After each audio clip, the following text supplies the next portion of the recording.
மாங்காய் பறிக்கும் வலை. அதாவது 6 அடியில் அலுமினிய பைப் 2 பைப் வரும், 12 அடி உயரம் வரும். இந்த 12 அடி பைப்போட சேர்த்தாக்கா 1150 ரூபா. இந்த வலை மட்டும் வேணும்னா 450 ரூபா. இது வந்து 1 மாங்காய் 2 மாங்காய் பறிச்சோன்னா கீழே இறக்கணும், அதான் லோடு தாங்காது. பறிச்சு காட்டம் பாருங்க.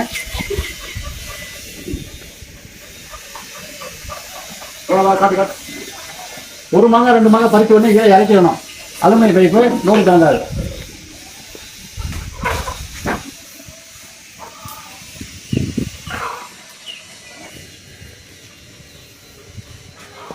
லாங்கா காட்டு அப்பா, லாங்கா காட்டு. 12 அடி உயரம், 1 மாங்காய் 2 மாங்காய் பறிச்ச உடனே கீழே இறக்கணும். இதோட விலை வந்து ஸ்டிக்கோட 1150 ரூபா. நம்ம நீளத்தை குறைக்கிறதுனா குறைச்சிக்கலாம். இந்த பாருங்க, இதை லூஸ் பண்ணிவிட்டு உயரம் தேவையாக கம்மியாக தேவைப்படுதுன்னா லூஸ் பண்ணி குட்டையாக ஆக்கிக்கலாம். இந்த மாதிரி குட்டையாகவும் ஆக்கிக்கலாம். இதே லென்த்து பைப்பு உள்ளே இருக்குது, 1150 ரூபா. அலுமினிய பைப்பு தேவைப்படுறாங்க கூப்பிடலாம். சப்போஸ் எப்போச்சும் பெண்டு கிண்டு ஆயிடுச்சுன்னா நிமிந்துக்கும், ஒன்றாகாது. 1 மாங்காய் 2 மாங்காய் பறிக்கலாம், அதுக்கு மேலே பறிக்கக்கூடாது, வெயிட் தாங்காது. தேவைப்படுறாங்க கூப்பிடலாம். 1150 ரூபா. வலை மட்டும் வேணும்னா 450 ரூபா. நன்றி, வணக்கம்.